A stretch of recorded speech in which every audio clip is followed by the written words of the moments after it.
Hey guys, how's it going? And welcome back for another Total War video with the Terminator. Today, I'm going to be running through the new update for 1100 AD with you guys. So everything that's changed, everything that in the last year Starsmill has been working really hard and his team have been working really hard to make this mod absolutely amazing. And if you haven't tried it yet, Medieval 1100 AD is available in the Steam Workshop with this new campaign, and it is glorious, guys. So that's what we're going to be doing today. I hope you enjoyed this video. Give it a like if you do. Drop any thoughts or questions in the comment section below, and let's get right into it.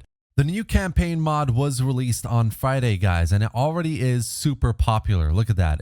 I think it's the #1 most popular mod in the recent releases of the Rome 2 Workshop. It's got 1,900 subscribers already, which is crazy. And it does some really fantastic changes, guys. So some of the first major changes you can see here in the mod page is that the turns per year has changed from 12 to 4, which means that it's a much faster paced campaign now. Buildings take a lot less time to build. It takes a lot less time to make your armies. It's just faster pace, which is really, really cool. I think 12 turns per year is a very interesting campaign style. And in a lot of ways, I really like it. But 4 turns per year is definitely a more balanced approach to Total War campaign, in my opinion.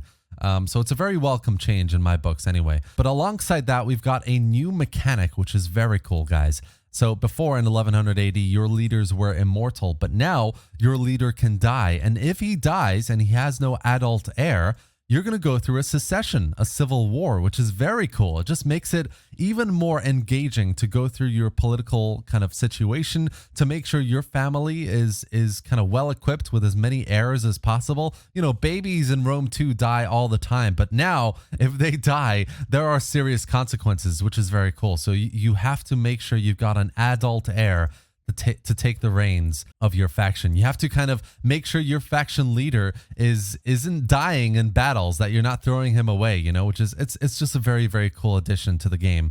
Very, very good stuff, Starsmill. But let's get into the main changes now. So first and foremost, we've got 12 new historical factions on the map, which is very cool. It means that we have a total of 101 factions in the mod, of which 15 are playable. So we'll get into the game now and check out what those are. And we've got some really, really good other changes as well. So we've got Constantinople and Paris have moved to their more kind of, I guess, almost historically accurate locations on the map.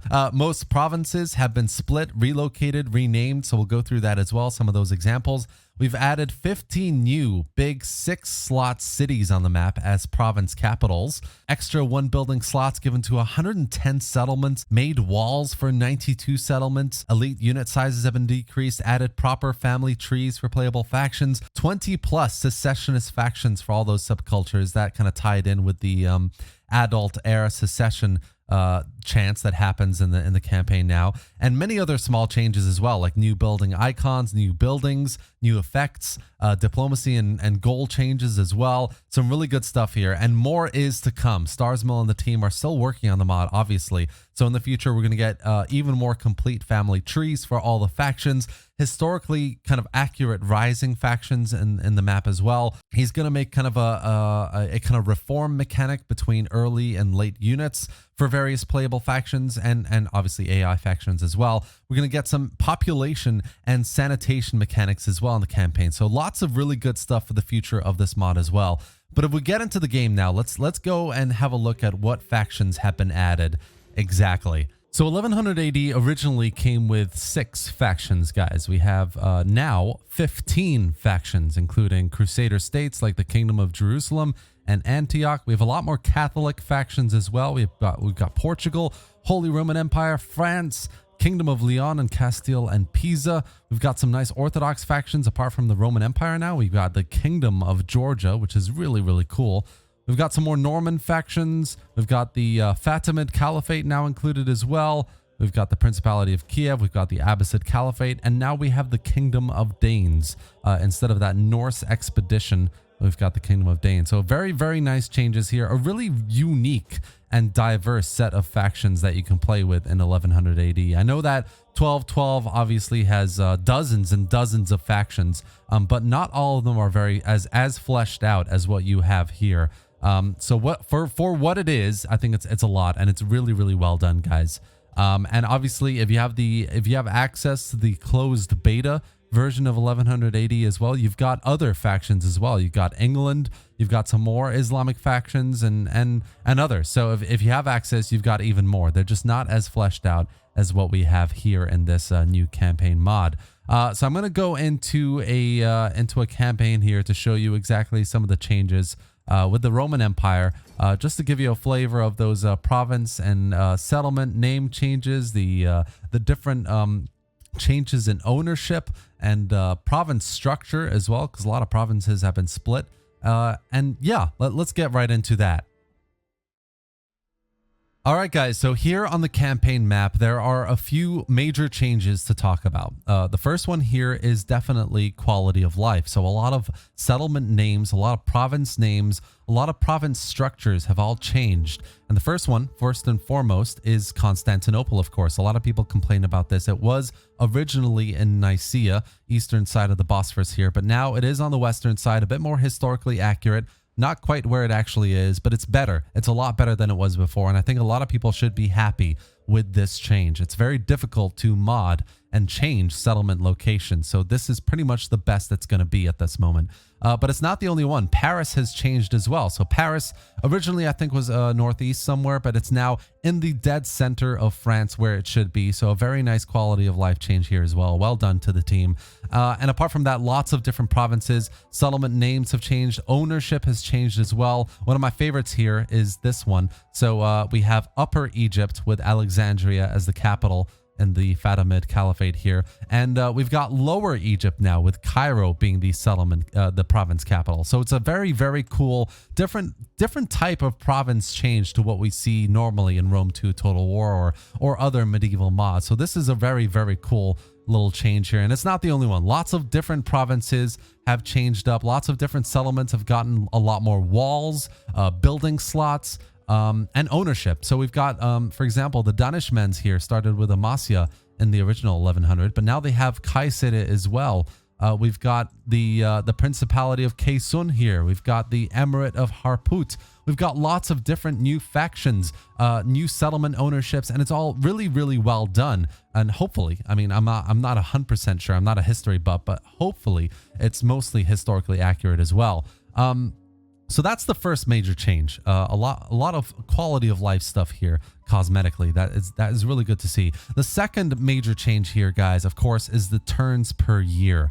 So originally it was 12 turns per year, but now it is 4, which means that, you know, before you could go through 4 turns of winter, 4 turns of summer, each with its attrition, with its bonus effects, seasonal effects. But now you only have 1 turn per season, which in my opinion is a more balanced approach to Total War gameplay. It means that it takes less time to build your buildings. It takes less time to amass your armies for your military campaigns. It means it's a lot more dynamic and faster paced compared to the original 12 turns per year, which should be more enjoyable overall, guys. I know that 12 turns is actually quite an extreme way of playing Total War. So 4 turns per year, in my opinion, is a more balanced and enjoyable way to play Total War gameplay. So that's another really main big change that's come to the 1180 mod. But apart from that, there are some lots of other big changes as well. We've got lots of new buildings, lots of new building icons. You can go into the building chains here as well, guys. Lots of new building icons, which is really good to see. We've got a lot more faction diversity from a politics and a family traits point of view as well. So families have got a lot more heirs that play again into that mortal faction leader point of view. So your faction leader can die now, which means if you don't have an adult heir, you can get into a civil war. So that is in and of itself a much bigger dynamic change than you think. You have to really keep a close eye on how old your faction leader is, whether you have an adult heir. You know, if you're getting into battle with your faction leader, you can't just throw him away anymore. You know, it can't be like, oh, well, that's fine, I've got a faction heir. No, if your faction heir isn't an adult, or if you don't have one yet declared, then you're going to get into a civil war. So you need to make sure your faction leader is alive and well. You have to make sure your faction heir is an adult, that you have multiple children to minimize the chances of not having one, because babies die all the time in Rome 2 Total War, of course.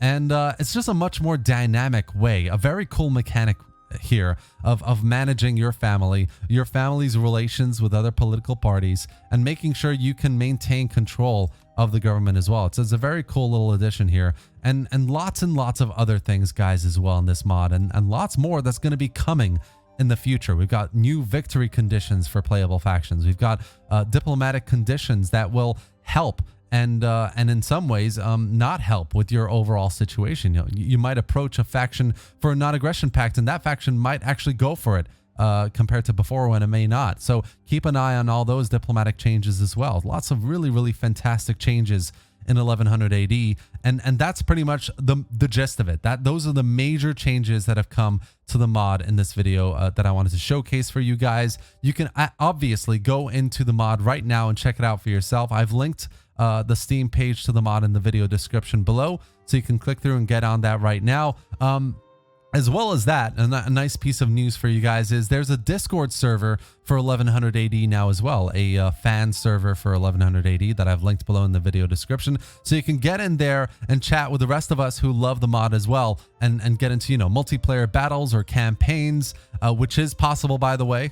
You can do that, and more. So yeah, definitely check it out, guys. And finally, just before we end the video here, I just want to let you know it is also not save game compatible. So if you decide to try it, you need to start a new campaign. So yeah, that's it for today, guys. I really hope you enjoyed this video and found it informative. If you did, give it a like and drop any thoughts or questions in the comment section below. And subscribe for more Total War content, gameplay, and news just like this. I really do hope you enjoy 1100 AD in this new campaign variation. It is absolutely fantastic and a real joy to play, especially with the new factions. Lots of fantastic new factions to play, guys. So that's it for today, guys. I hope you enjoyed it. Thank you for watching, everyone, and I will see you next time.